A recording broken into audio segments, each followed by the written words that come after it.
Hola a todas mis queridas amigas que me acompañan en este canal. Soy Rosa Elena Mendoza. Tengo 68 años de edad y vivo aquí en Guadalajara, Jalisco. Hoy vengo con el corazón un poquito apretado porque les voy a contar algo que me pasó hace apenas unos meses y que cambió por completo toda mi vida. Ay, mis niñas. A veces uno cree que conoce a las personas con las que ha vivido toda la vida, pero déjenme les diga que la vida nos puede sorprender de maneras que jamás nos imaginamos. Pero antes de empezar con mi historia, por favor regálenme un like si están ahí conmigo. Suscríbanse al canal para que no se pierdan más historias como esta.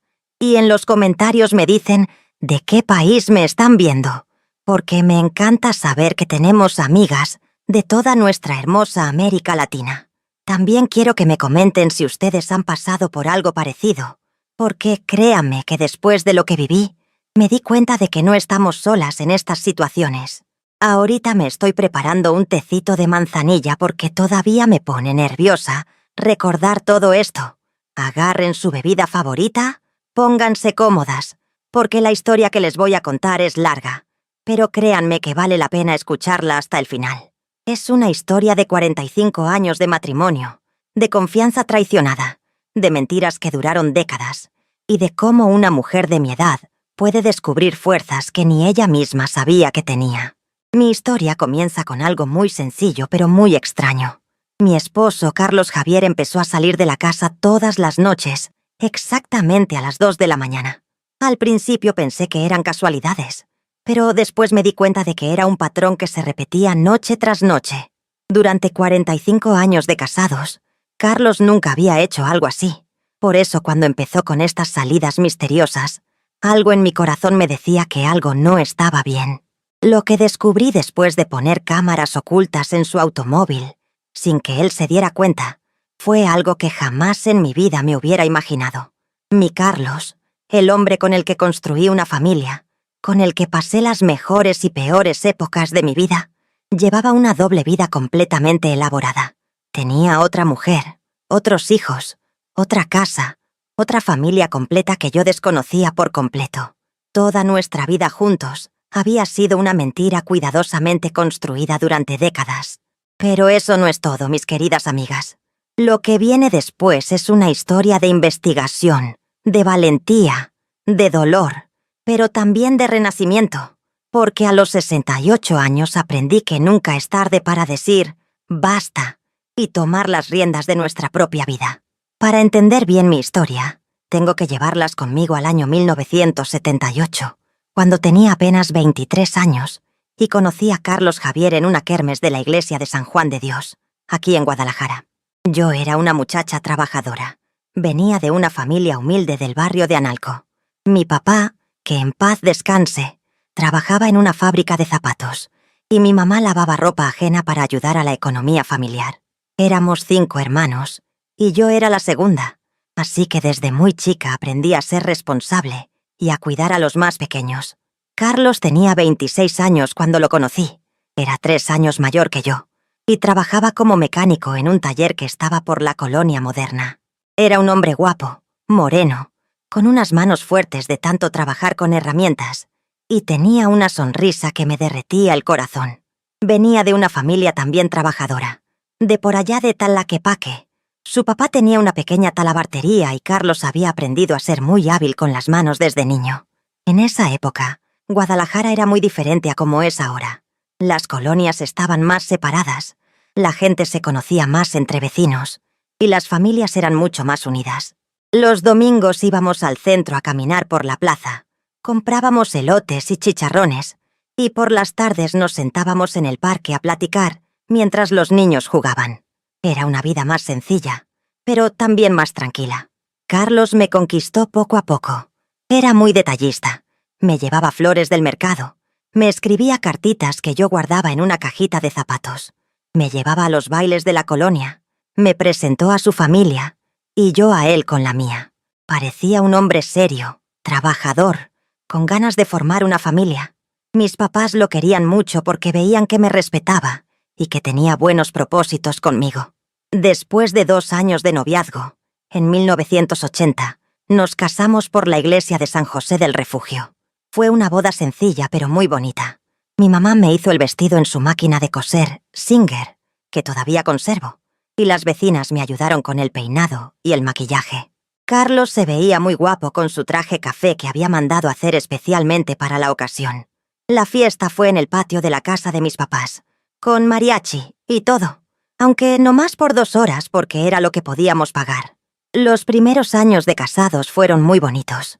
Rentamos una casita pequeña en la colonia Santa Tere, de 2 recámaras y un pequeño patio donde yo puse mis plantas. Carlos trabajaba de lunes a sábado en el taller, y los domingos los pasábamos con las familias o íbamos a pasear al centro. Yo me dedicaba a la casa y también ayudaba tomando costura para otras señoras del barrio. Entre los dos sacábamos para los gastos y hasta para algunos gustitos de vez en cuando. En 1982 nació nuestra primera hija, María Elena, que fue la luz de nuestros ojos. Carlos se puso contentísimo cuando supo que iba a ser papá. Compramos la cuna de segunda mano en el mercado de Pulgas. Yo tejí todas las cobijitas y ropita, y él pintó la recámara de rosa mexicano porque estaba seguro de que iba a ser niña. Cuando nació María Elena, Carlos lloró de la emoción. Era un papá muy amoroso. La cargaba, le cantaba, y en las noches se levantaba conmigo cuando lloraba. 2 años después llegó nuestro segundo hijo, Carlos Jr., en 1984. Con 2 niños pequeños la casa se llenó de vida y de ruido, pero también de mucha alegría. Carlos trabajaba más horas para que no nos faltara nada, y yo me las ingeniaba para que el dinero rindiera. Hacía la comida en casa, compraba en el mercado lo más económico y aprovechaba las ofertas. Los domingos íbamos al Parque Morelos con los niños, comprábamos cacahuates japoneses y se subían a los juegos mecánicos baratos. En 1987 tuvimos a nuestra tercera hija, Rosa Patricia, que completó nuestra familia. Para entonces ya habíamos ahorrado lo suficiente para comprar una casita propia en la colonia Lomas de Polanco.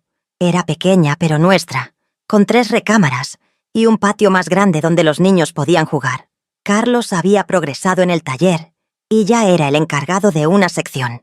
Yo seguía con mi costura y también empecé a vender tamales los fines de semana para ayudar con los gastos.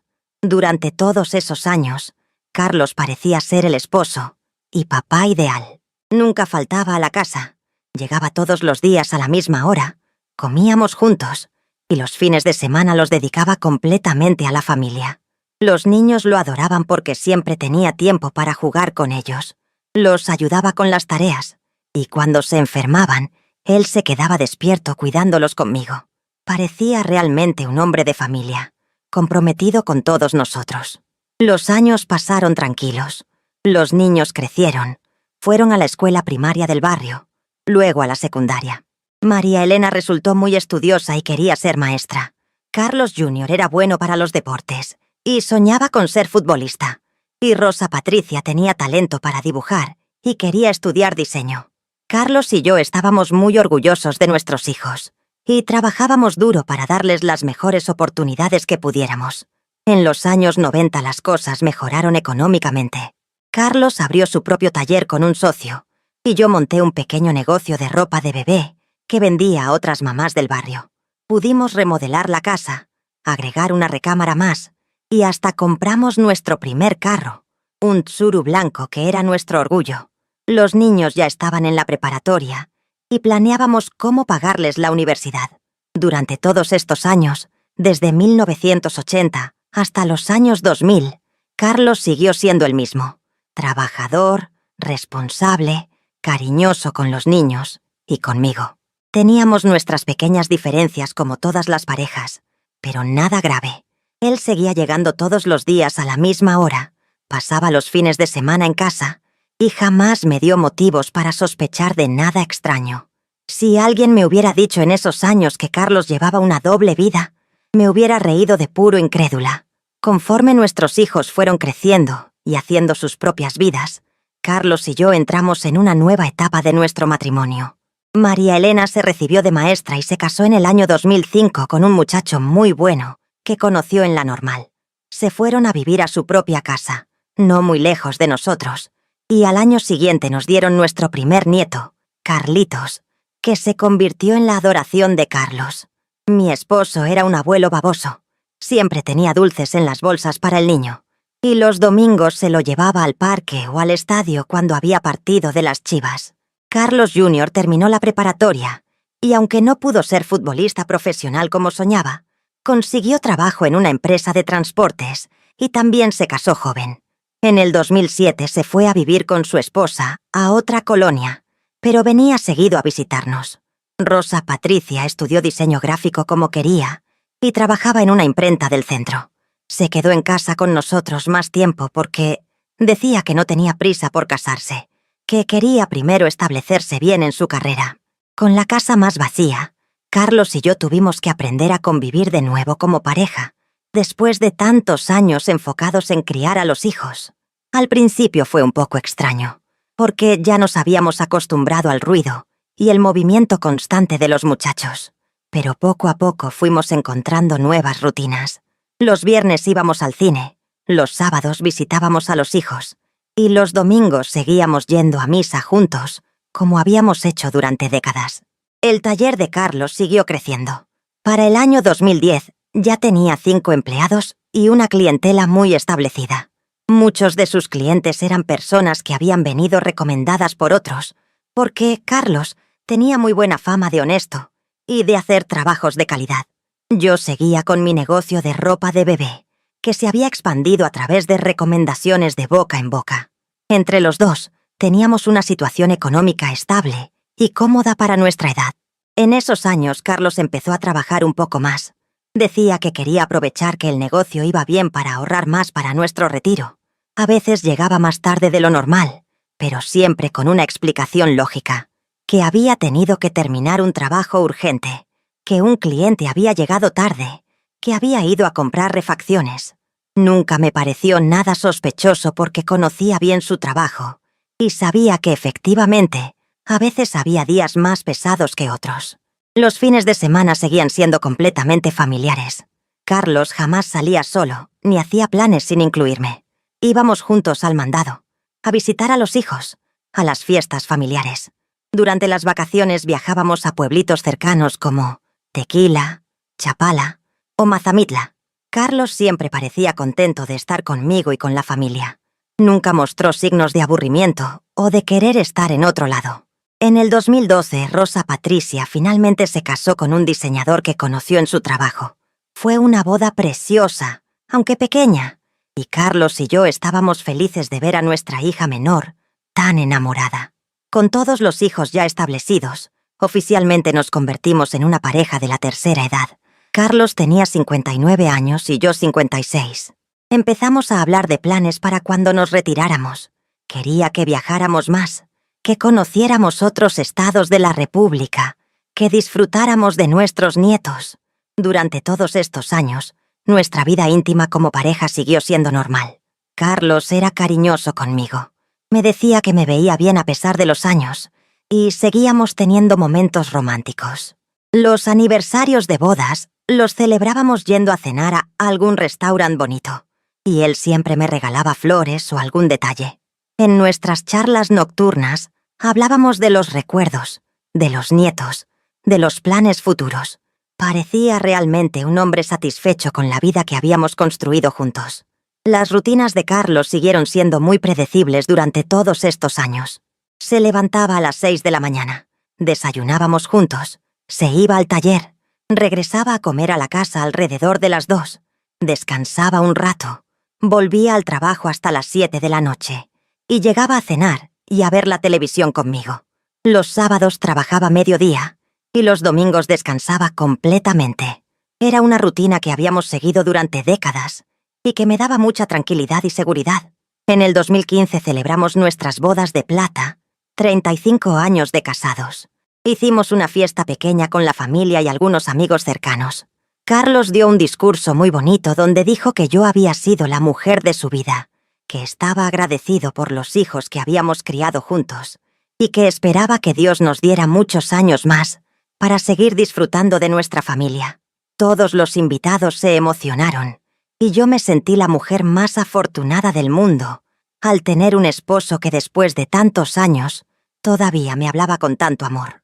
Para el año 2018, Cuando ya teníamos 40 años de casados, nuestros nietos empezaron a llegar con más frecuencia. María Elena tuvo 2 hijos más. Carlos Jr. también tuvo su primera hija. Y Rosa Patricia anunció que estaba esperando su primer bebé. La casa se llenó de nuevo de vida con las visitas de los nietos. Y Carlos estaba en su elemento. Le encantaba jugar con ellos, contarles cuentos, enseñarles a arreglar cosas pequeñas en el taller que había montado en el patio de la casa. Todo parecía perfecto en nuestra vida. Teníamos salud, una familia hermosa, estabilidad económica y un matrimonio que había resistido 4 décadas. Yo me sentía orgullosa de lo que habíamos construido juntos. Y cuando veía a otras parejas de nuestra edad que se separaban o que tenían problemas, le daba gracias a Dios por habernos dado un amor tan sólido y duradero. Jamás, ni en mis peores pesadillas, me imaginé que esta vida perfecta que creía tener era en realidad una mentira cuidadosamente construida. Los últimos años antes de que comenzaran los problemas fueron especialmente buenos. Carlos y yo habíamos encontrado un equilibrio perfecto entre el trabajo, la familia y nuestro tiempo como pareja. Habíamos superado la etapa difícil de la adaptación al nido vacío y ahora disfrutábamos de la nueva etapa como abuelos. Las conversaciones con Carlos seguían siendo amenas, compartíamos los mismos valores sobre la familia y teníamos planes concretos para nuestros años de retiro. Por eso, cuando empezaron a suceder las cosas extrañas, al principio no les di la importancia que merecían, porque después de 40 años de vivir con alguien, uno cree que lo conoce completamente.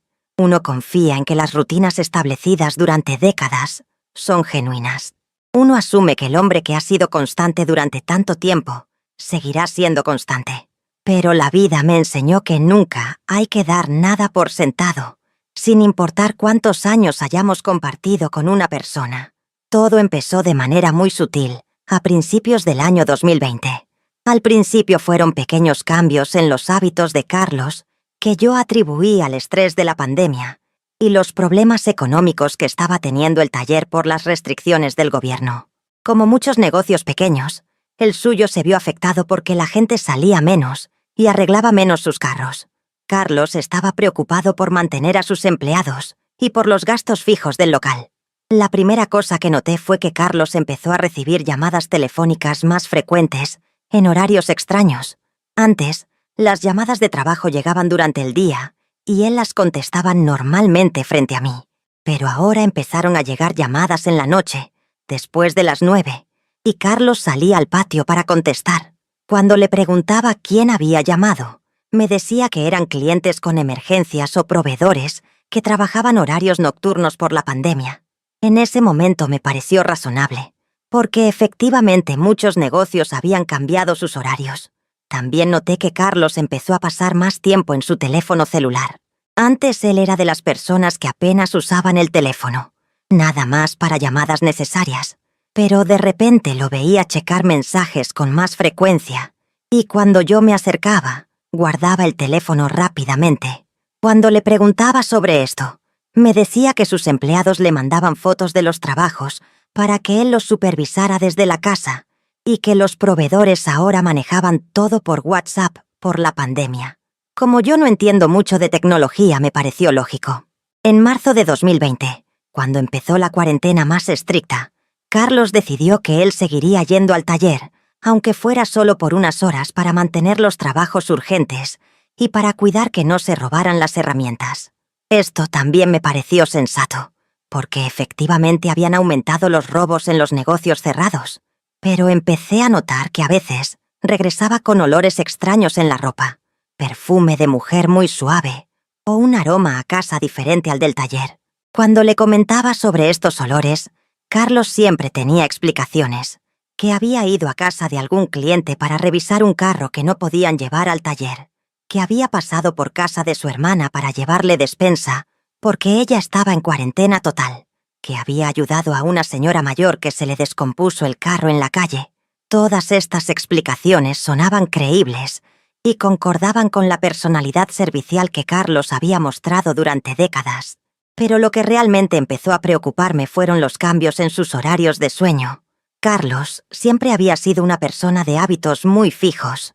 Se acostaba a las 10 de la noche y se levantaba a las 6 de la mañana como reloj, pero a mediados de 2020 empezó a tener insomnio. Se quedaba despierto hasta muy tarde viendo televisión o revisando su teléfono, y en las mañanas se levantaba más tarde y más cansado. Decía que era el estrés de la situación económica, y yo le creí porque efectivamente estábamos pasando por tiempos difíciles. En septiembre de 2020 empezaron las salidas nocturnas ocasionales. La primera vez Carlos me dijo que tenía que ir a ayudar a un empleado que se le había descompuesto el carro en la madrugada y no tenía con quién más contar. Salió como a las 11 de la noche y regresó a las 3 de la mañana. Me explicó que habían tenido que ir por refacciones a Tlaquepaque y que todo había sido muy complicado. Como era algo excepcional, no le di mayor importancia. Pero estas salidas nocturnas empezaron a volverse más frecuentes. Una vez al mes, luego cada 15 días, luego cada semana. Siempre tenía explicaciones diferentes. Que un cliente había tenido una emergencia, que había tenido que ir a recoger refacciones a proveedores que trabajaban de noche, que había ido a ayudar a familiares con problemas. Las explicaciones eran variadas y parecían creíbles individualmente, pero empezaba a ser mucho para mi gusto. Lo que más me extrañaba era que Carlos no me invitaba a acompañarlo en estas salidas, cuando antes siempre íbamos juntos a todos lados. Cuando le preguntaba si podía ir con él, me decía que iban a ser diligencias aburridas, que era mejor que me quedara descansando, que no valía la pena que me desvelara. Insistía en que eran cosas rápidas, que no requerían que yo estuviera ahí. Esta actitud era muy diferente a la que había tenido durante décadas. En octubre de 2020 noté otro cambio. Carlos empezó a arreglarse más para salir. Antes, cuando tenía que hacer diligencias nocturnas ocasionales, salía con la misma ropa de trabajo del día, pero ahora se cambiaba de ropa, se peinaba bien, se ponía loción y hasta se lavaba los dientes antes de salir. Cuando le preguntaba por qué se arreglaba tanto para ir a trabajar o a ayudar a alguien, me decía que quería verse presentable porque a veces tenía que tratar con clientes en sus casas. También empecé a notar cambios en su ropa interior y en sus hábitos de higiene personal. Carlos siempre había sido limpio, pero ahora se bañaba con más frecuencia, usaba desodorantes diferentes y compraba ropa interior nueva con más frecuencia de la normal. Cuando le preguntaba sobre esto, me decía que con la edad se había vuelto más consciente de su imagen personal, que quería cuidarse mejor para envejecer con dignidad. Para noviembre de 2020, las salidas nocturnas ya eran muy regulares, casi todas las semanas. Y empezó algo que me alarmó mucho más. Carlos comenzó a salir exactamente a las 2 de la mañana. No a las 11, no a la medianoche, no a las 3, exactamente a las 2. Era como si tuviera una cita fija a esa hora. Esta precisión me parecía muy extraña para emergencias laborales o familiares que supuestamente eran espontáneas.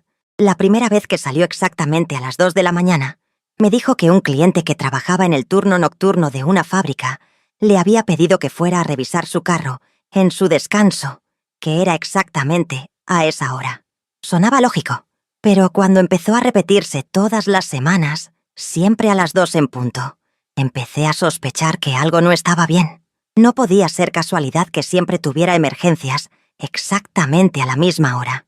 Intenté hablar con Carlos sobre mis preocupaciones, pero él siempre tenía respuestas que sonaban razonables. Me decía que entendía que yo estuviera preocupada, pero que eran tiempos difíciles y que tenía que aprovechar cualquier oportunidad de trabajo que se presentara. Me aseguraba que las salidas nocturnas eran temporales, hasta que la situación económica mejorara. Me pedía que tuviera paciencia y que confiara en él como siempre lo había hecho. Y yo quería confiar. Después de 40 años de matrimonio, Carlos se había ganado mi confianza completa. Nunca me había dado motivos para dudar de él. Era un hombre que siempre había cumplido su palabra, que siempre había estado donde decía que iba a estar, que siempre había sido transparente conmigo.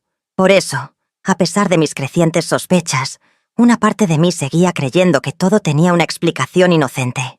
Pero en diciembre de 2020, cuando las salidas a las 2 de la mañana se volvieron una rutina semanal completamente establecida, mi intuición de mujer me gritaba que algo andaba muy mal. Ya no podía seguir ignorando las señales. Tenía que averiguar qué estaba pasando realmente, aunque me diera miedo descubrir la verdad. El año 2021 llegó con la rutina nocturna de Carlos, ya completamente establecida. Cada martes y viernes, exactamente a las 2 de la mañana, Carlos se levantaba silenciosamente, se vestía en el baño para no prenderle la luz y salía de la casa con una puntualidad que me resultaba cada vez más perturbadora. Al principio fingía estar dormida cuando él se levantaba, pero pronto empecé a quedarme despierta, esperando a ver si seguía con el mismo patrón. Y efectivamente, era como un reloj. Martes y viernes, 2 de la mañana en punto. Las explicaciones siguieron llegando con la misma facilidad de siempre. Ahora me decía que había conseguido trabajos de mantenimiento nocturno para 2 empresas que operaban de noche y que tenía que ir a revisar sus flotas de vehículos durante esos horarios específicos. Me mostraba recibos y facturas que respaldaban estas historias. Todo parecía muy organizado y profesional. Pero algo en mi corazón me decía que había algo más detrás de toda esta situación. En febrero de 2021, decidí hacer mi primera investigación discreta. Cuando Carlos se fue una de esas noches, esperé unos 20 minutos y luego salí en el carro de Rosa Patricia, que había dejado en casa porque se había ido de viaje con su esposo. Manejé por las rutas que Carlos normalmente tomaba para ir a los lugares que me había mencionado como sus trabajos nocturnos.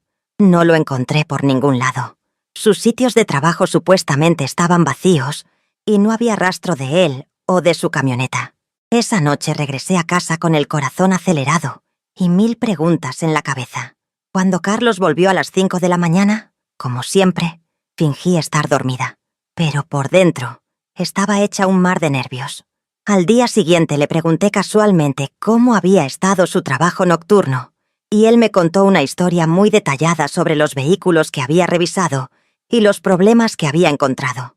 Era una mentira muy elaborada, y eso me dolió más que la mentira misma. En marzo de 2021, empecé a notar otros cambios preocupantes en el comportamiento de Carlos. Su teléfono celular ahora tenía clave de acceso, cuando antes siempre lo dejaba abierto, y yo podía usarlo cuando necesitara.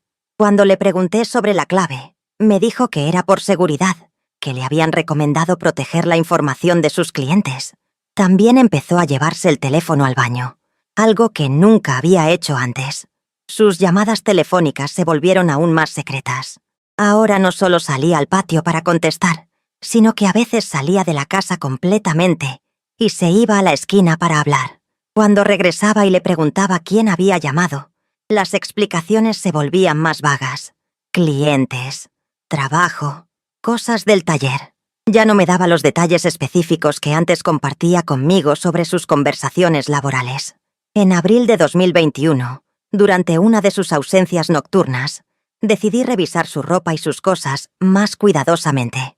En los bolsillos de la camisa que había usado encontré un recibo de una gasolinera que estaba en una zona de Guadalajara, muy alejada de todos los lugares donde supuestamente trabajaba de noche.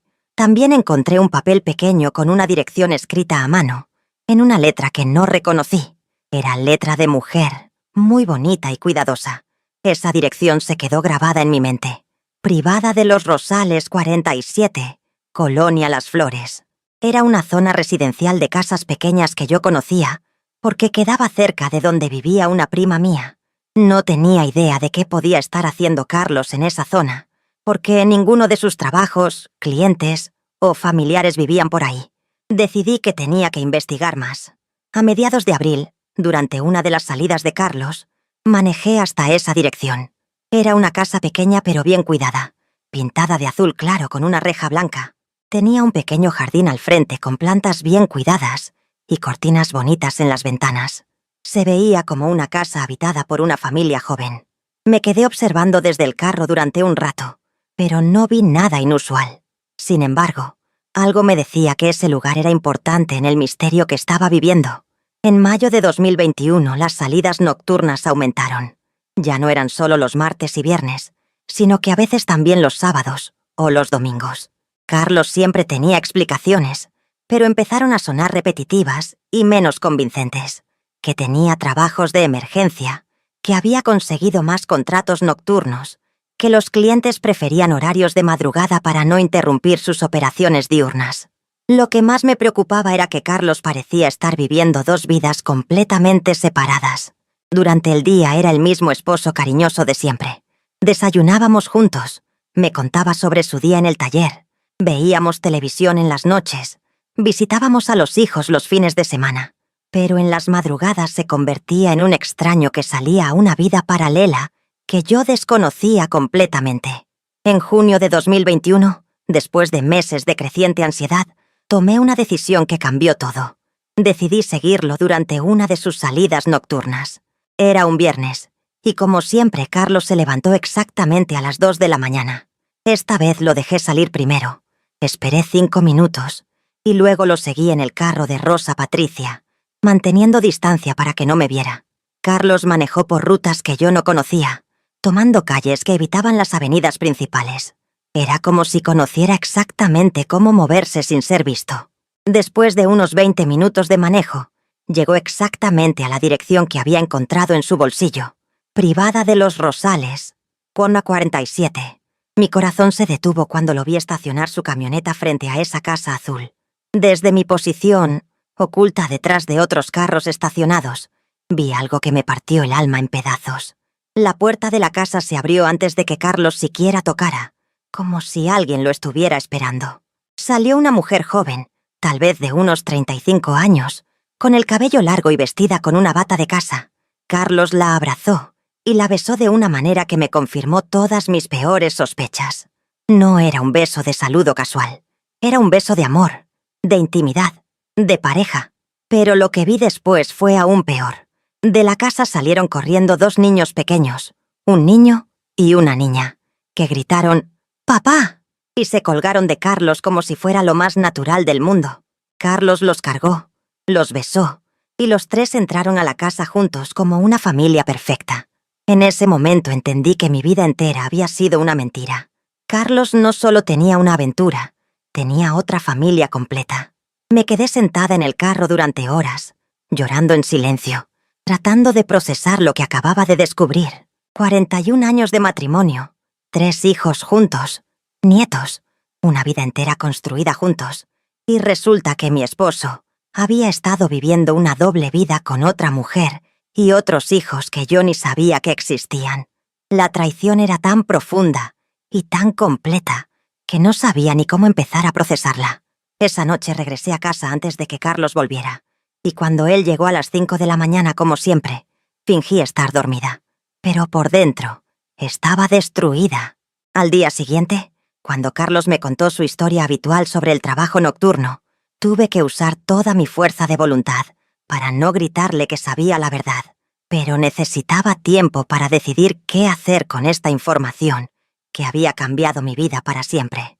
Los días que siguieron a mi descubrimiento fueron los más difíciles de toda mi vida. Tenía que fingir normalidad frente a Carlos, mientras por dentro se me desmoronaba todo lo que había creído sobre nuestro matrimonio. Cada vez que me sonreía, cada vez que me decía que me amaba, cada vez que me contaba sobre su trabajo nocturno, sentía como si me clavaran puñales en el corazón.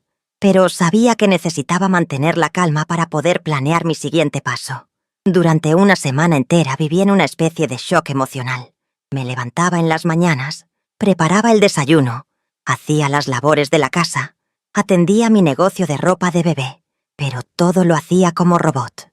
Mi mente estaba completamente ocupada procesando la magnitud de la traición. No era solo una aventura pasajera, no era solo una infidelidad, era una vida completamente paralela que había estado sucediendo durante quién sabe cuánto tiempo. La primera persona a quien le conté fue a mi hermana menor, Esperanza, que vive en Tijuana. Le hablé por teléfono cuando Carlos estaba en el taller, y cuando le conté lo que había descubierto, se quedó en silencio durante varios minutos. «Rosa Elena», me dijo finalmente, «esto es mucho más grave de lo que parece. Tú necesitas averiguar todo antes de confrontarlo. Necesitas pruebas, necesitas saber exactamente con qué te estás enfrentando». Esperanza tenía razón. No podía simplemente confrontar a Carlos con lo poco que sabía. Necesitaba entender la magnitud completa de su doble vida. ¿Desde cuándo tenía esa otra familia? ¿Cómo había manejado las finanzas? ¿Sabían esos niños de mi existencia? ¿Qué les había dicho sobre mí? Tenía 1000 preguntas y necesitaba respuestas antes de decidir qué hacer. Decidí convertirme en investigadora de mi propia vida. Era una situación surreal, pero no tenía otra opción. Empecé a revisar todos los documentos financieros que tenía acceso en la casa.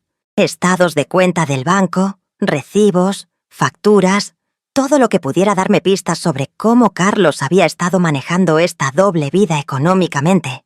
Lo que descubrí me dejó aún más impactada. Durante los últimos años, Carlos había abierto cuentas bancarias que yo desconocía.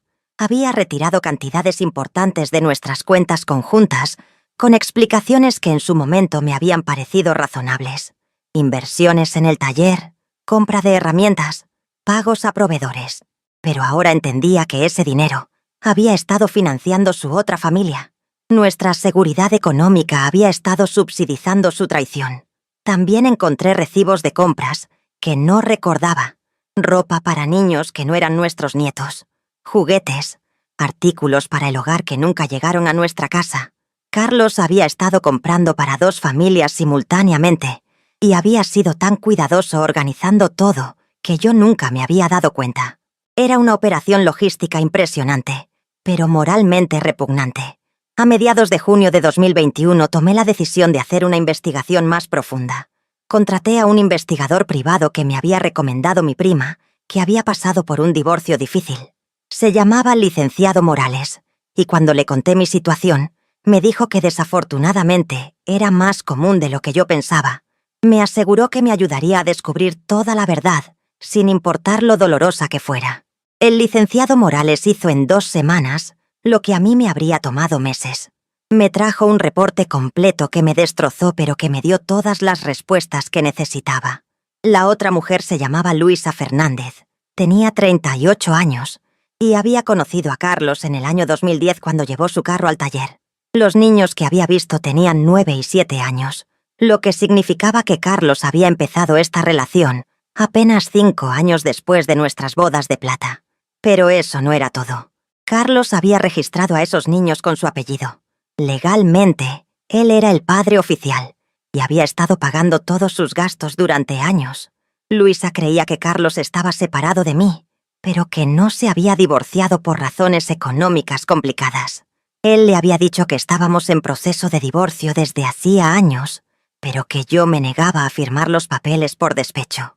La investigación también reveló que Carlos tenía una cuenta de banco específica para mantener a esa familia y que había usado el taller como garantía para un préstamo que había usado para comprar la casa donde vivían Luisa y los niños.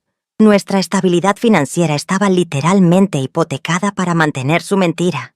Si algo pasaba con el taller, nosotros podríamos perder todo por deudas que yo ni sabía que existían. Lo más doloroso de todo el reporte fue descubrir que Carlos había estado celebrando 2 vidas familiares completas durante más de una década. Había fotos de cumpleaños, navidades, vacaciones, graduaciones escolares de esos niños. Había participado en todas las etapas importantes de sus vidas, igual que había hecho con nuestros hijos. Para esos niños, él era un papá presente y amoroso. Para Luisa, él era una pareja comprometida que simplemente tenía una situación legal complicada con su ex esposa. Cuando terminé de leer el reporte completo, me senté en la mesa de la cocina y lloré como no había llorado desde que murió mi mamá. No eran solo lágrimas de tristeza, eran lágrimas de rabia, de humillación, de incredulidad. 41 años de mi vida habían sido vividos en una mentira parcial. Mientras yo creía que tenía un matrimonio sólido y una vida familiar completa, Carlos había estado construyendo exactamente la misma cosa con otra mujer. Esa noche, cuando Carlos llegó del taller y me preguntó cómo había estado mi día, lo miré a los ojos y por primera vez en décadas no reconocí al hombre que tenía enfrente. El Carlos que yo creía conocer jamás habría sido capaz de esta traición tan elaborada y sostenida. El hombre que estaba parado en mi cocina era un extraño que había sido un actor consumado durante más de una década, pero no le dije nada esa noche. Necesitaba tiempo para decidir exactamente cómo iba a manejar esta situación, porque después de 41 años de matrimonio, a los 68 años de edad, tenía que decidir qué hacer con el resto de mi vida. Y por primera vez en décadas, esa decisión dependía únicamente de mí. Pasé 3 días completos sin poder dormir, dándole vueltas en la cabeza a toda la información que había descubierto. Era como si mi cerebro no pudiera procesar la magnitud de la traición. Cada vez que veía a Carlos actuar normal, desayunando conmigo, contándome de su día en el taller, despidiéndose con un beso antes de irse al trabajo, sentía una mezcla de asco y admiración por su capacidad de mentir tan convincentemente durante tantos años. Pero el cuarto día, algo cambió dentro de mí.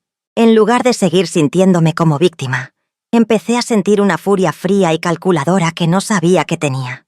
Me di cuenta de que Carlos había subestimado completamente a la mujer con la que había estado casado durante más de 4 décadas. Él pensaba que yo era la esposa sumisa y confiada que nunca sospecharía nada, que nunca investigaría, que nunca tomaría acciones decisivas, pero se había equivocado completamente. La primera parte de mi plan era simple. Necesitaba documentar absolutamente todo antes de que Carlos se diera cuenta de que yo sabía la verdad. El licenciado Morales me había dado copias de todo lo que había investigado, pero yo necesitaba también tener acceso a las cuentas bancarias secretas y a todos los documentos legales que Carlos mantenía escondidos. Sabía que él guardaba papeles importantes en una caja de seguridad en el banco, y necesitaba encontrar la manera de acceder a esa información. Durante las siguientes 2 semanas, me convertí en una detective de tiempo completo. Cuando Carlos se iba al taller, yo revisaba exhaustivamente todos los rincones de la casa, buscando documentos, llaves, claves, cualquier cosa que me pudiera dar más información sobre la extensión de su doble vida. Encontré un segundo juego de llaves de la caja de seguridad, escondido en el fondo de su caja de herramientas, detrás de unos destornilladores que nunca usaba. Una mañana de julio, cuando Carlos se fue temprano al taller, manejé hasta el banco con las llaves y fingí que había perdido la credencial pero que necesitaba acceder urgentemente por una emergencia familiar. Como había sido cliente del banco durante más de 20 años, la empleada me conocía bien y me permitió acceder con identificación adicional. Lo que encontré en esa caja de seguridad me confirmó que la situación era aún peor de lo que había pensado. Carlos no solo tenía la familia secreta que yo había descubierto, también tenía deudas enormes que había contraído usando nuestras propiedades como garantía. Había usado nuestra casa, el taller y hasta el terreno que habíamos heredado de mis papás como respaldo para préstamos que había usado para mantener su doble vida. Si algún banco decidía ejecutar esas garantías, yo podría quedarme literalmente en la calle sin saber ni por qué. Pero lo que más me dolió fueron las cartas de amor que encontré en esa caja. Cartas que Carlos le había escrito a Luisa durante todos estos años, donde le expresaba sentimientos que a mí ya no me había expresado desde hacía mucho tiempo. En esas cartas hablaba de planes futuros que tenían juntos, de cómo quería formalizar su relación cuando finalmente se liberara de las complicaciones legales conmigo. Me di cuenta de que yo era vista como un obstáculo que había que manejar, no como la esposa legítima que había sido traicionada. La información más valiosa que encontré fueron las escrituras de la casa donde vivía Luisa con los niños. Carlos había puesto esa propiedad a nombre de Luisa, pero había usado nuestros bienes como garantía para la hipoteca. Esto significaba que legalmente yo tenía derechos sobre esa propiedad, aunque Luisa no lo supiera. Esta información iba a ser fundamental para la siguiente parte de mi plan. El licenciado Morales me ayudó a entender todas las implicaciones legales de lo que había descubierto. Me explicó que Carlos había cometido varios delitos: fraude matrimonial por mantener una doble vida, mal uso de bienes gananciales al usar nuestro patrimonio para mantener otra familia, y falsedad en documentos al presentarse como separado cuando seguía legalmente casado conmigo. Pero también me explicó que yo tenía derechos muy específicos que podía ejercer si decidía tomar acciones legales. Pero yo no quería simplemente meterlo a la cárcel o demandarlo por dinero. Quería algo más poético, más educativo, algo que le hiciera entender a Carlos el daño profundo que había causado no solo a mí, sino también a Luisa y a esos niños inocentes que habían crecido en una mentira. Quería una confrontación que fuera memorable, que le demostrara que había subestimado completamente a la mujer que había traicionado. La idea de mi plan final me llegó una tarde mientras estaba viendo una telenovela donde la protagonista descubría la infidelidad de su esposo en una situación muy pública. Pero mi plan iba a ser diferente. más personal, más impactante. Decidí que iba a organizar una confrontación simultánea, donde tanto Luisa como Carlos se enteraran de toda la verdad al mismo tiempo, pero en un contexto que les demostrara a ambos exactamente con quién habían estado tratando todos estos años. Durante las siguientes 3 semanas planifiqué cada detalle de mi confrontación. Primero, necesitaba establecer contacto con Luisa sin que Carlos se enterara. A través del investigador privado conseguí su número de teléfono del trabajo y su dirección de correo electrónico. Le escribí un mensaje muy cuidadoso, donde me presentaba como la esposa legal de Carlos y le explicaba que necesitaba hablar con ella urgentemente porque habíamos descubierto algunos problemas financieros graves que la afectaban directamente a ella y a los niños. Luisa me respondió muy sorprendida y preocupada. En su mensaje me explicaba que Carlos le había dicho que estábamos en proceso de divorcio desde hacía años, que yo era una persona muy conflictiva que me negaba a firmar los papeles por despecho, y que él mantenía contacto mínimo conmigo, solo por cuestiones legales obligatorias. Se dio cuenta inmediatamente de que había algo muy mal en toda la historia que Carlos le había contado. Acordamos encontrarnos en un café neutral, lejos tanto de su casa como de la mía, para hablar con calma. Cuando la vi llegar al café, reconocí inmediatamente a la mujer que había visto esa noche en la puerta de su casa. Era más joven que yo, obviamente, pero se veía como una persona trabajadora y seria. No parecía el tipo de mujer que conscientemente se metería con un hombre casado. Se veía tan confundida y asustada como yo me había sentido cuando descubrí la verdad. Nuestra conversación duró más de 3 horas. Le mostré todos los documentos que comprobaban que Carlos y yo habíamos estado legalmente casados y viviendo juntos durante todos los años que él supuestamente había estado separado de mí. Le enseñé fotos de nuestras celebraciones familiares recientes, de nuestros nietos, de nuestros viajes juntos. Luisa se puso pálida cuando se dio cuenta de la magnitud de la mentira en la que había estado viviendo. Luisa me contó su versión de la historia.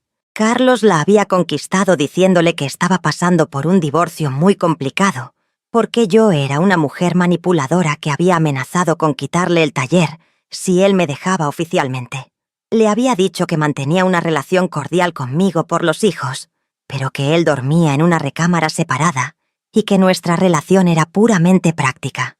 Le había prometido que en cuanto se resolvieran los aspectos legales del divorcio, él formalizaría completamente su relación con ella. Para Luisa, Carlos había sido un compañero amoroso y un padre presente para sus hijos durante más de una década.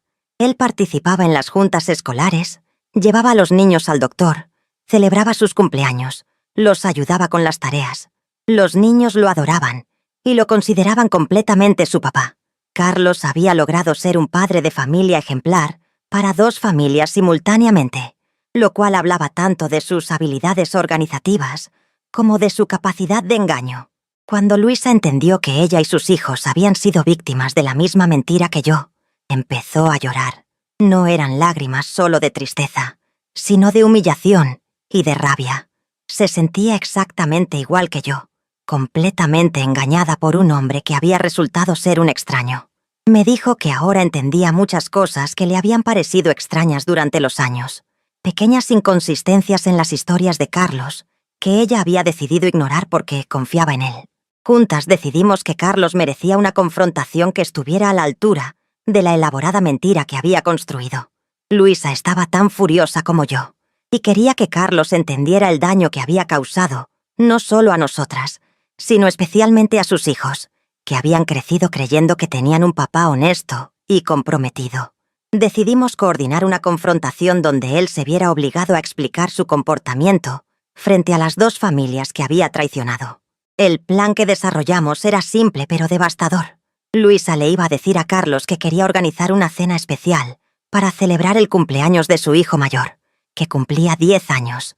Le iba a pedir que invitara a su ex esposa y a sus hijos para que todos pudieran conocerse finalmente y empezar a ser una familia ensamblada feliz. Carlos no podría negarse sin levantar sospechas, especialmente porque durante años le había prometido a Luisa que cuando se resolviera el divorcio, todos íbamos a poder convivir civilizadamente. Mi papel iba a ser llegar a esa cena como la esposa comprensiva que finalmente había aceptado la nueva realidad y que quería conocer a la nueva familia de su ex esposo. Carlos no tendría manera de evitar la situación sin quedar mal con Luisa, y una vez que estuviéramos todos juntos, Luisa y yo le íbamos a presentar todas las evidencias de su doble vida simultáneamente. Iba a ser una confrontación de la cual no podría escapar con mentiras adicionales. Pasamos 2 semanas más coordinando todos los detalles. Luisa se encargó de convencer a Carlos de hacer la cena y de conseguir que aceptara invitarme. Yo me encargué de preparar toda la documentación que íbamos a presentar: fotos, estados de cuenta, copias de documentos legales, el reporte completo del investigador privado. Queríamos que la confrontación fuera irrefutable, que Carlos no tuviera manera de negar o de minimizar lo que había hecho. El día que Luisa le propuso a Carlos la idea de la cena familiar, él se puso muy nervioso, según me contó después. Trató de convencerla de que todavía era muy pronto para ese tipo de reunión, que sería mejor esperar un poco más. Pero Luisa insistió, diciéndole que sus hijos tenían derecho a conocer a los hermanos mayores de su papá y que ella quería empezar a construir una relación cordial conmigo para el bien de todos. Carlos finalmente aceptó, pero Luisa notó que estaba muy ansioso y preocupado. La fecha quedó establecida para el sábado 14 de agosto de 2021, a las 7 de la noche, en la casa de Luisa. Carlos le dijo que me iba a invitar y que esperaba que yo aceptara, pero que no podía garantizar que fuera, porque yo era muy impredecible. Por supuesto, cuando Carlos me invitó a la cena, fingí sorpresa y un poco de resistencia inicial, pero finalmente acepté, porque quería hacer las paces por el bien de los niños.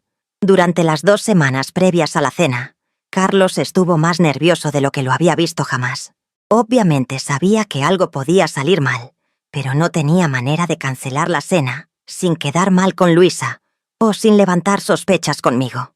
Estaba atrapado en su propia red de mentiras, y creo que una parte de él se daba cuenta de que su doble vida estaba a punto de colapsar.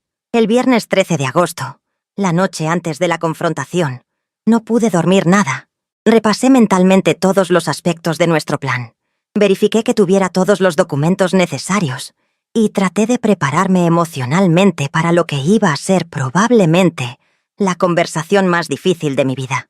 Después de 41 años de matrimonio, finalmente iba a confrontar a Carlos con la verdad sobre lo que sabía de su traición. Era aterrador, pero también liberador. Esa noche, cuando Carlos se levantó a las 2 de la mañana para su visita habitual a casa de Luisa, lo dejé ir sin decir nada. Era la última vez que él iba a poder mantener su mentira. Al día siguiente, todo iba a cambiar para siempre. El sábado 14 de agosto de 2021, me desperté a las 5 de la mañana, aunque había dormido muy poco. Era el día de la confrontación que había estado planeando durante semanas, y tenía una mezcla de nervios y emoción como nunca había sentido. Me quedé en la cama repasando mentalmente cada parte del plan, asegurándome de que estaba preparada para cualquier reacción que pudiera tener Carlos. Carlos se levantó a su hora normal y actuó como si fuera un día completamente ordinario. Desayunamos juntos, y él me comentó casualmente sobre la cena de esa noche, repitiéndome la historia que me había contado sobre conocer finalmente a su ex esposa y sus hijos. La facilidad con la que mentía, incluso hasta el último momento, me confirmó que había tomado la decisión correcta. Este hombre ya no merecía mi compasión ni mi protección. Durante la mañana, Carlos se fue al taller como siempre, y yo aproveché para hacer mis preparativos finales. Revisé una vez más todos los documentos que iba a llevar, las copias de nuestros estados de cuenta conjuntos, las fotos de nuestras celebraciones familiares recientes, las escrituras de las propiedades, el reporte completo del investigador privado y las cartas de amor que Carlos le había escrito a Luisa. Todo estaba organizado en carpetas separadas para poder presentar las evidencias de manera clara y contundente. También llamé a mis hijos para decirles que esa noche iba a haber una reunión familiar importante y que al día siguiente necesitaría hablar con cada uno de ellos. No les di detalles, pero les pedí que estuvieran disponibles para recibir una llamada mía el domingo por la mañana. Sabía que cuando se enteraran de la situación de su papá, iban a necesitar tiempo para procesarlo y quería asegurarme de poder explicarles todo personalmente. A las 3 de la tarde, Luisa me llamó para confirmar que todo seguía según el plan. Me contó que Carlos había llegado temprano a su casa, más nervioso de lo normal, y que había estado muy atento a cualquier detalle sobre la cena. Los niños estaban emocionados, porque finalmente iban a conocer a sus medio hermanos mayores y a la ex esposa de su papá. Me partía el corazón saber que esos niños inocentes estaban a punto de descubrir que toda su vida familiar había sido construida sobre mentiras. A las 5 de la tarde empecé a arreglarme para la cena.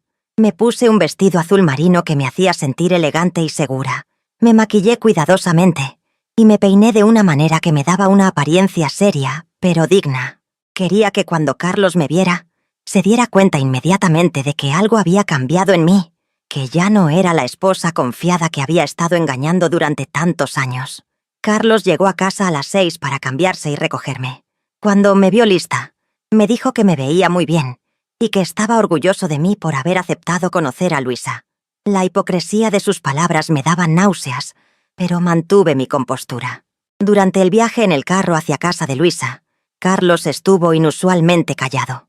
Creo que alguna parte de él presentía que algo estaba mal, pero ya era demasiado tarde para echarse para atrás.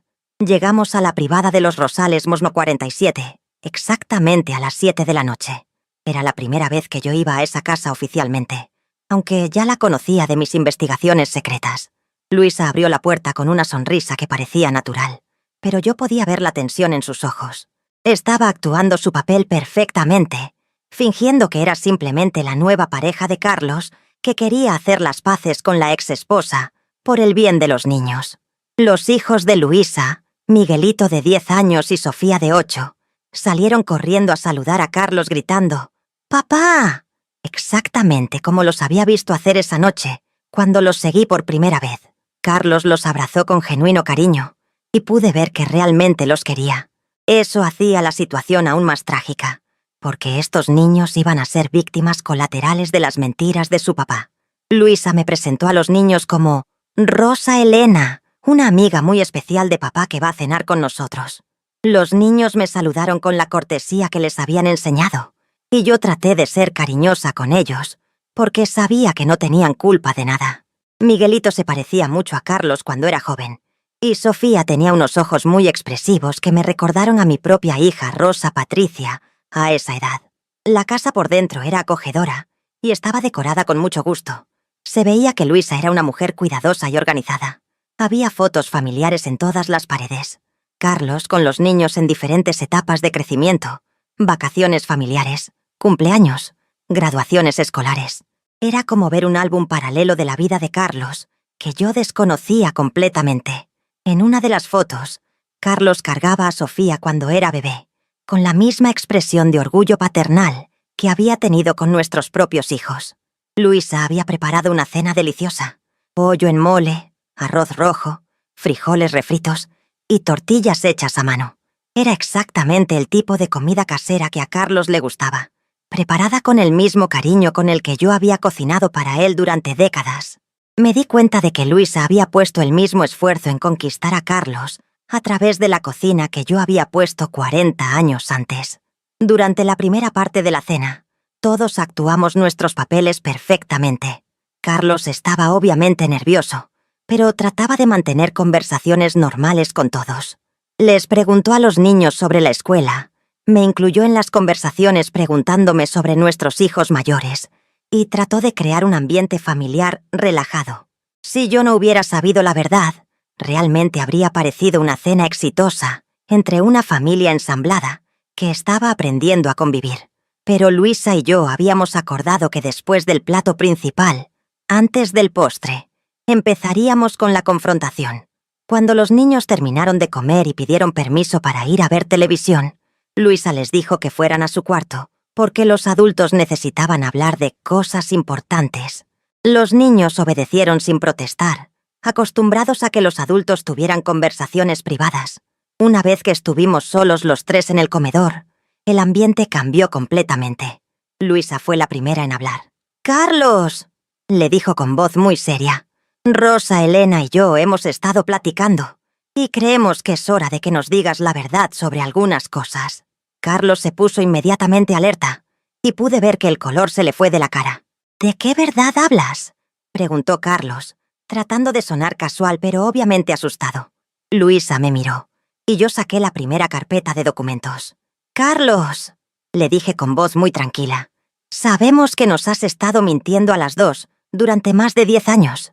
Sabemos que nunca te separaste de mí, que nunca iniciaste ningún proceso de divorcio, y que has estado viviendo una doble vida completa, con 2 familias simultáneamente». Carlos trató de negar todo inmediatamente. «No sé de qué están hablando», dijo. «Rosa Elena, ¿qué le has estado diciendo a Luisa? ¿Por qué están tratando de crear problemas donde no los hay?» Pero su voz sonaba desesperada, y era obvio que sabía que había sido descubierto. Luisa y yo intercambiamos una mirada, y ella asintió para que yo continuara. Puse sobre la mesa las fotografías de nuestras celebraciones familiares recientes. «Estas son fotos de nuestro aniversario de bodas del año pasado, Carlos. Esta es de la Navidad pasada en casa, con todos nuestros hijos y nietos. Esta es de marzo de este año, cuando fuimos a Mazamitla juntos. ¿En qué momento exactamente te separaste de mí?» Carlos se quedó mudo viendo las fotos, sin poder negar la evidencia visual. Luisa entonces sacó su propio teléfono y le mostró fotos de Carlos con ella y los niños en las mismas fechas. «Y estas son fotos de ti con nosotros, en esas mismas épocas, Carlos. ¿Cómo es posible que estuvieras celebrando Navidad y aniversarios con Rosa Elena si supuestamente ya estaban separados desde hace años?» La expresión de Carlos era de pánico total. Seguí presentando evidencias. Los estados de cuenta bancarios que mostraban que habíamos mantenido cuentas conjuntas durante todos estos años. Las escrituras que comprobaban que seguíamos siendo propietarios conjuntos de todas nuestras propiedades. Los registros que mostraban que Carlos había usado nuestros bienes como garantía para los préstamos que había usado para mantener a la familia de Luisa. Pero la evidencia más devastadora fueron las cartas de amor que Carlos le había escrito a Luisa durante todos estos años. Cuando puse esas cartas sobre la mesa, Carlos finalmente se derrumbó completamente. «¿Cómo conseguiste esas cartas?», me preguntó con voz quebrada. «Estaban en la caja de seguridad del banco», le respondí. «La caja de seguridad que compartimos como esposos, legalmente casados». Luisa leyó en voz alta algunos fragmentos de las cartas donde Carlos le expresaba a ella sentimientos que ya no me había expresado a mí desde hacía años. «Mi amor, no puedo esperar a que terminemos con esta situación legal para poder estar juntos completamente», leyó Luisa con voz temblorosa. «Cada día que paso fingiendo con Rosa Elena es un día menos que tenemos para nuestra verdadera vida juntos». En ese momento, Carlos finalmente aceptó que había sido descubierto completamente. Se echó a llorar. No lágrimas de tristeza, sino de desesperación. «Lo siento», repetía una y otra vez. «Lo siento mucho. No quería que las cosas llegaran a este punto». Pero Luisa y yo no estábamos dispuestas a aceptar disculpas simples después de más de una década de mentiras elaboradas. «Carlos», le dije con voz muy firme, «no queremos tus disculpas. Queremos que nos expliques exactamente cómo pensabas resolver esta situación. ¿Cuál era tu plan a largo plazo? ¿Ibas a seguir mintiéndonos a las dos para siempre?» Carlos no tenía respuesta, porque obviamente nunca había pensado en las consecuencias de sus acciones. La confrontación duró más de 2 horas. Carlos finalmente admitió todo, que había conocido a Luisa en 2010, que se había enamorado de ella, pero no había tenido el valor de divorciarse de mí, que había decidido mantener ambas relaciones, diciéndonos mentiras diferentes a cada una. Admitió que había usado nuestro dinero y propiedades para mantener a la familia de Luisa, que había falsificado documentos para conseguir préstamos, y que había planeado eventualmente divorciarse de mí, pero que nunca había encontrado el momento adecuado. Cuando la confrontación terminó, Carlos se había convertido en un hombre destruido. Su elaborada doble vida había colapsado completamente, y ahora tenía que enfrentar las consecuencias de más de una década de mentiras sistemáticas. Luisa y yo habíamos logrado nuestro objetivo. Carlos finalmente entendía la magnitud del daño que había causado, y ya no podía esconderse detrás de mentiras adicionales. Los días que siguieron a la confrontación fueron un huracán emocional para todos los involucrados. Carlos se quedó esa noche en casa de Luisa para explicarles a Miguelito y Sofía una versión adaptada para niños de lo que había pasado. Obviamente no les pudo decir toda la verdad sobre su comportamiento, pero tuvo que explicarles que había cometido errores muy graves y que las cosas iban a cambiar significativamente en sus vidas. Yo regresé a mi casa esa noche sintiéndome extrañamente vacía. Después de semanas de planear la confrontación, de sentir rabia y sed de justicia, ahora que todo había salido a la luz me sentía más bien triste. 41 años de matrimonio habían terminado oficialmente, aunque en realidad habían terminado desde hacía más de una década, sin que yo lo supiera. La casa se sentía diferente, como si ya no fuera realmente mi hogar. Al día siguiente, domingo por la mañana, llamé a cada uno de mis hijos para contarles lo que había descubierto sobre su papá. Fueron las conversaciones más difíciles que he tenido en mi vida. María Elena lloró durante toda la llamada y me dijo que no podía creer que el papá que ella había admirado durante toda su vida fuera capaz de algo así. Carlos Jr. se puso furioso y quería ir inmediatamente a confrontar a su papá físicamente. Rosa Patricia se quedó en shock completo y no pudo ni hablar durante varios minutos.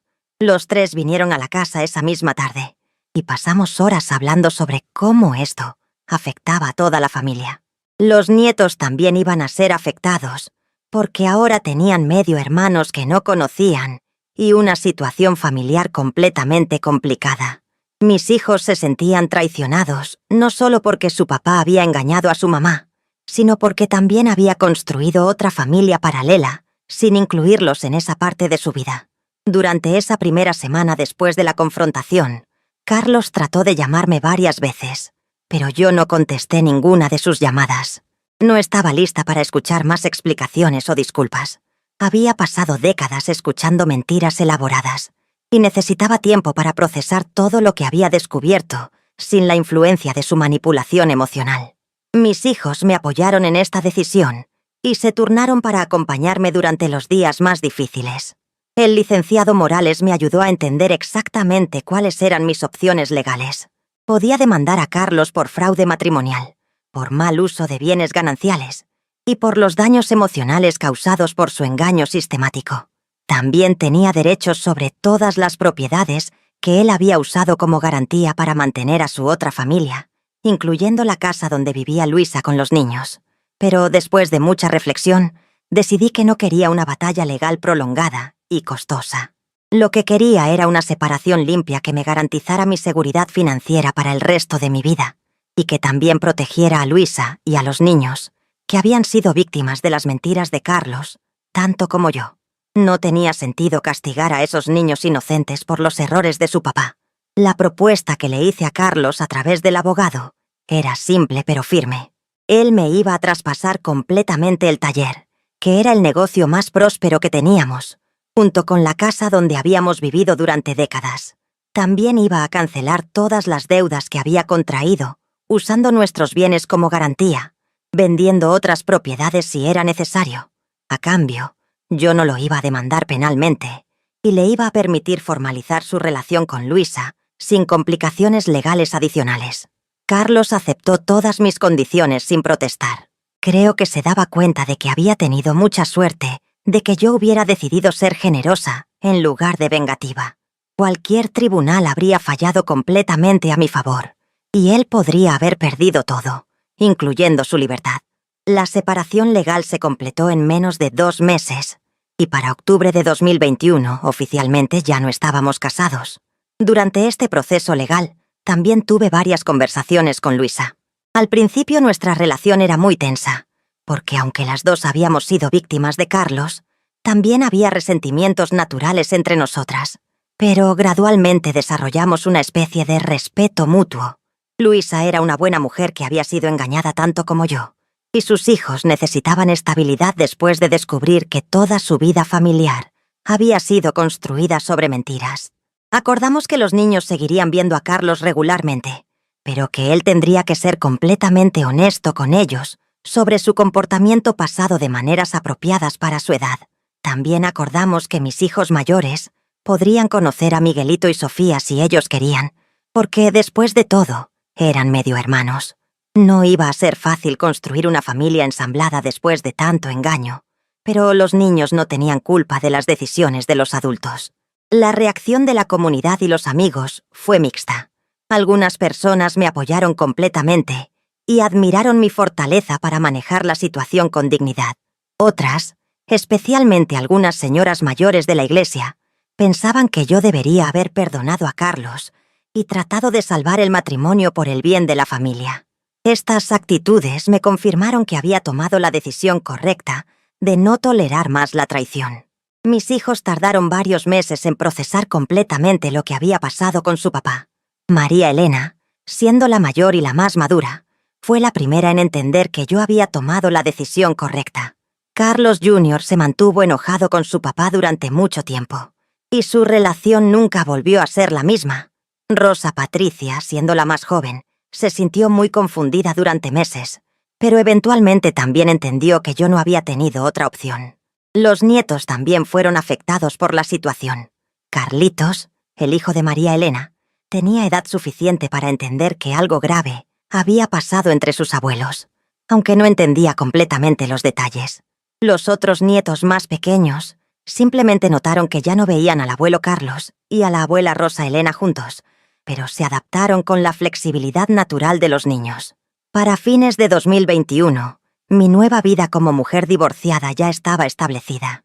Tenía la seguridad económica del taller, que seguía siendo próspero, y de la casa propia donde había vivido durante décadas. No tenía que preocuparme por problemas financieros, y había recuperado mi dignidad personal después de décadas de haber sido engañada sin saberlo.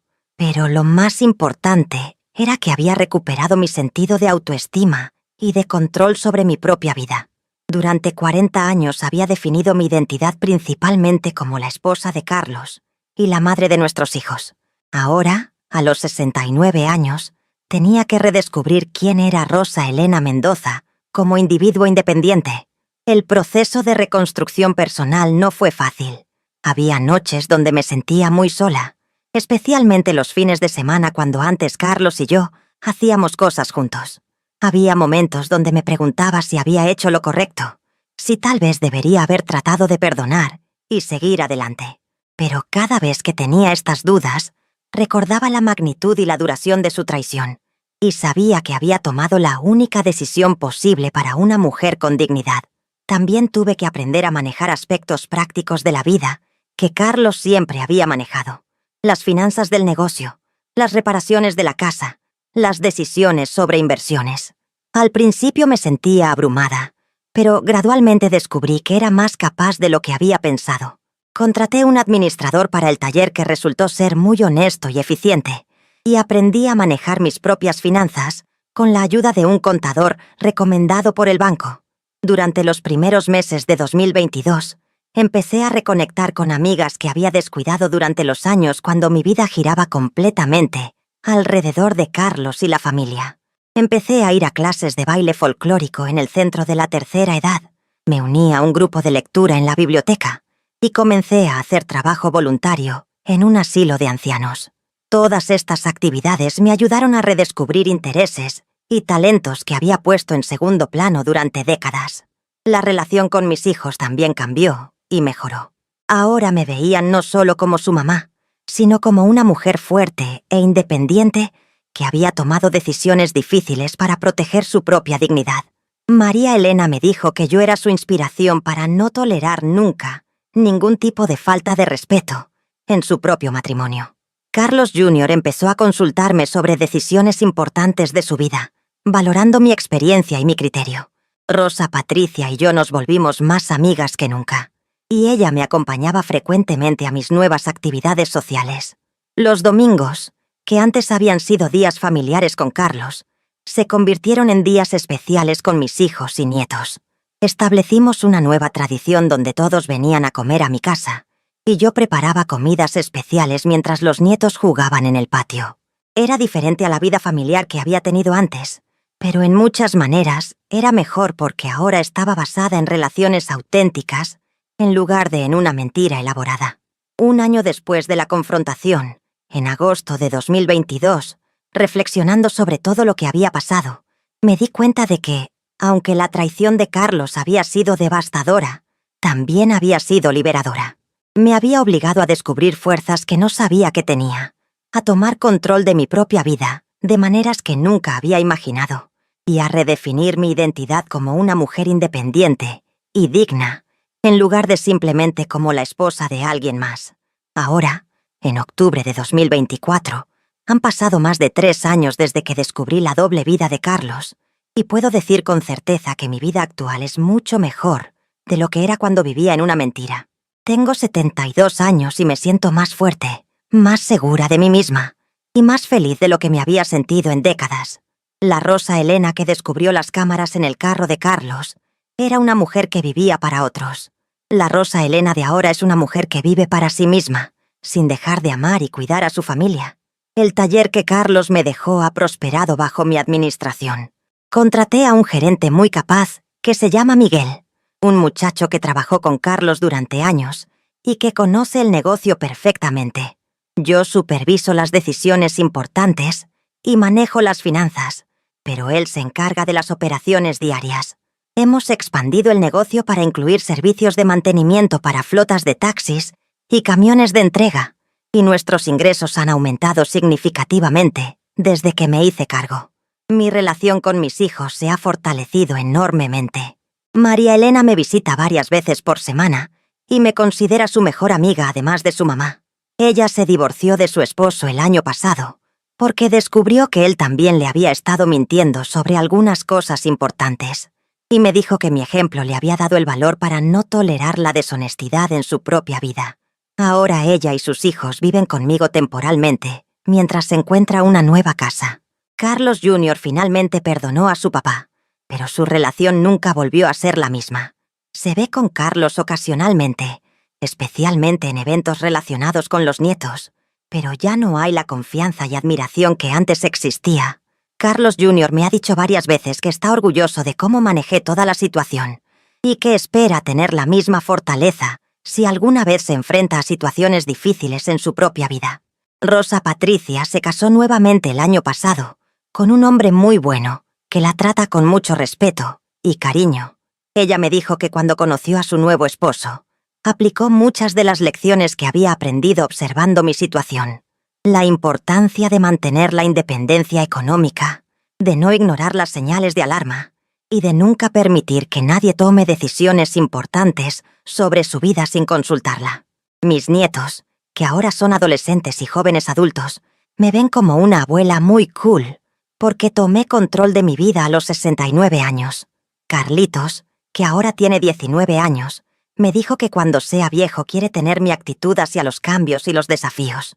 Los otros nietos me piden consejos sobre relaciones y decisiones importantes, porque saben que soy una persona que ha vivido experiencias difíciles y ha salido fortalecida. Mi vida social también se ha expandido enormemente. Soy presidenta del grupo de baile folclórico del Centro de la Tercera Edad. Coordino actividades de lectura en la biblioteca local y dirijo un programa de apoyo para mujeres mayores que están pasando por divorcios o separaciones difíciles. He conocido muchas mujeres con historias similares a la mía y hemos formado una red de apoyo muy fuerte. El año pasado empecé una relación romántica con un señor muy distinguido que se llama Eduardo. Él es viudo, tiene 74 años y nos conocimos en el grupo de lectura. Es completamente diferente a Carlos, muy honesto, muy comunicativo y muy respetuoso de mi independencia. No vivimos juntos y no tenemos planes de casarnos, pero disfrutamos mucho de la compañía mutua. Mis hijos lo conocen y lo aprueban, y él entiende que mi familia siempre va a ser mi prioridad principal. En cuanto a Carlos y su situación actual, sé por los hijos que él y Luisa oficialmente se casaron el año pasado. Miguelito y Sofía, que ahora tienen 13 y 11 años, aparentemente han aceptado bien la nueva situación familiar. Carlos perdió mucho peso después de la confrontación y se veía muy envejecido durante un tiempo, pero según mis hijos se ha recuperado y está trabajando en reconstruir las relaciones con todos sus hijos. Ocasionalmente veo a Carlos en eventos familiares relacionados con los nietos, como graduaciones o cumpleaños importantes. Nuestra relación ahora es cordial pero distante. Él ha tratado de disculparse conmigo varias veces, pero yo le he dejado claro que aunque lo he perdonado por mi propia paz mental, no estoy interesada en tener una amistad con él. Algunas heridas son demasiado profundas para sanar completamente, y eso está bien. Lo que más me enorgullece de estos 3 años es que he demostrado, tanto a mí misma como a otras mujeres de mi edad, que nunca es demasiado tarde para tomar decisiones valientes y cambiar el curso de nuestra vida.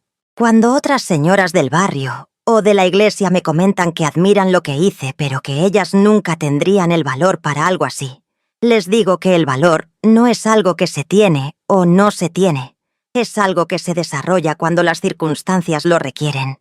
También he aprendido que la felicidad no depende de estar con alguien más, sino de estar en paz con una misma.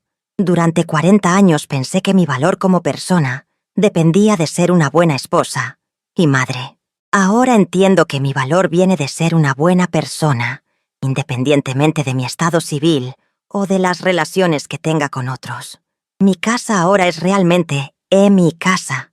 La he redecorado completamente, eliminando todas las cosas que me recordaban a Carlos y agregando elementos que reflejan mis propios gustos y personalidad. Tengo un jardín hermoso donde paso las mañanas cuidando mis plantas, un estudio donde leo y escribo, y una sala de estar donde recibo a mis amigas para nuestras reuniones de lectura y tejido.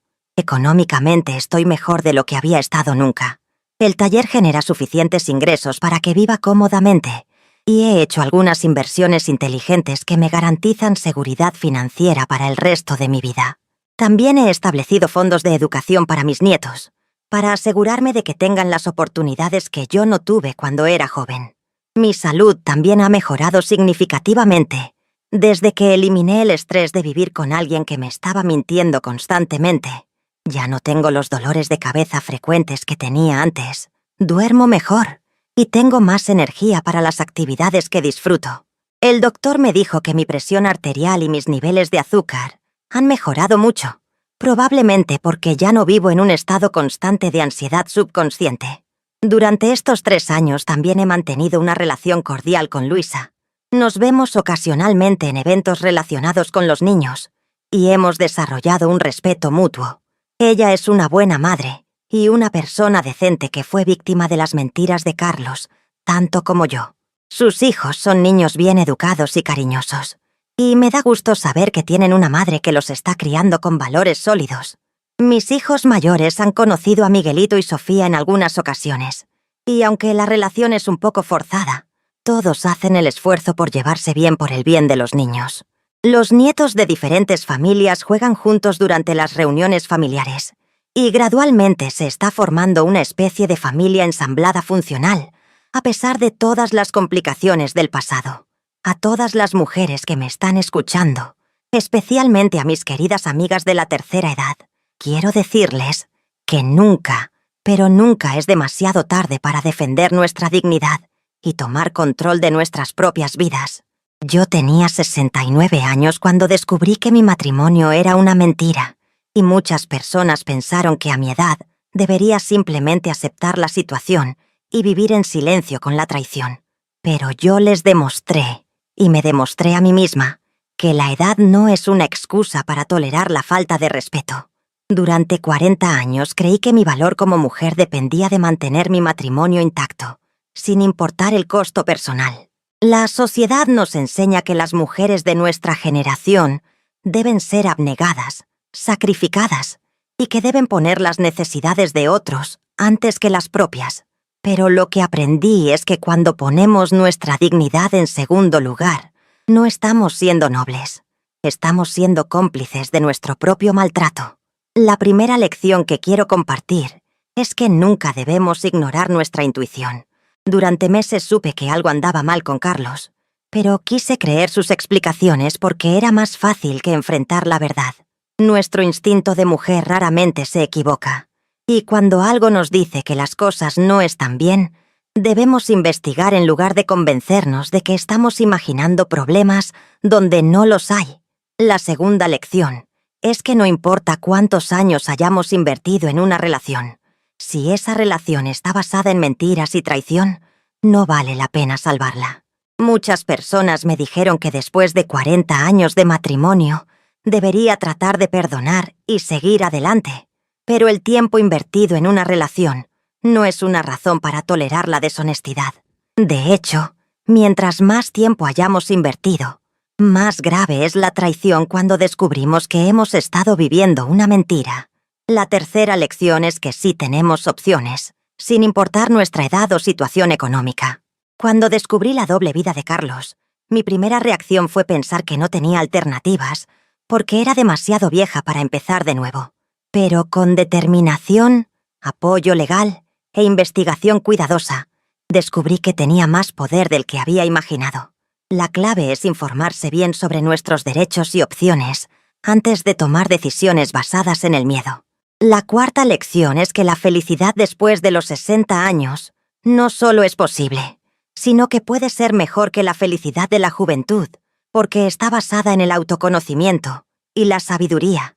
Mi vida actual, a los 72 años, es más satisfactoria que mi vida a los 30, porque ahora sé quién soy como persona independiente. Ya no estoy tratando de complacer a otros o de cumplir con expectativas externas. Estoy viviendo para mí misma de maneras que son auténticas y satisfactorias. La quinta lección es que nuestros hijos y nietos nos respetan más cuando nos ven defendiendo nuestra dignidad que cuando nos ven tolerando situaciones indignas. Mis hijos me dijeron que aunque fue doloroso ver el matrimonio de sus papás terminar, están orgullosos de tener una madre que no acepta ser tratada con falta de respeto. Les estoy enseñando, especialmente a mis nietas, que las mujeres merecemos honestidad, respeto y consideración en todas nuestras relaciones. A las mujeres más jóvenes que me están escuchando, les digo, observen bien lo que les estoy contando porque nunca sabemos qué sorpresas nos tiene la vida.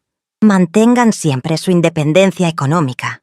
No ignoren las señales de alarma en sus relaciones y nunca permitan que nadie tome decisiones importantes sobre sus vidas sin consultarlas.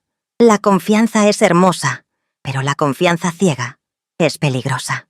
A las mujeres de mi edad que tal vez están pasando por situaciones similares, les digo, no están solas y sí tienen opciones.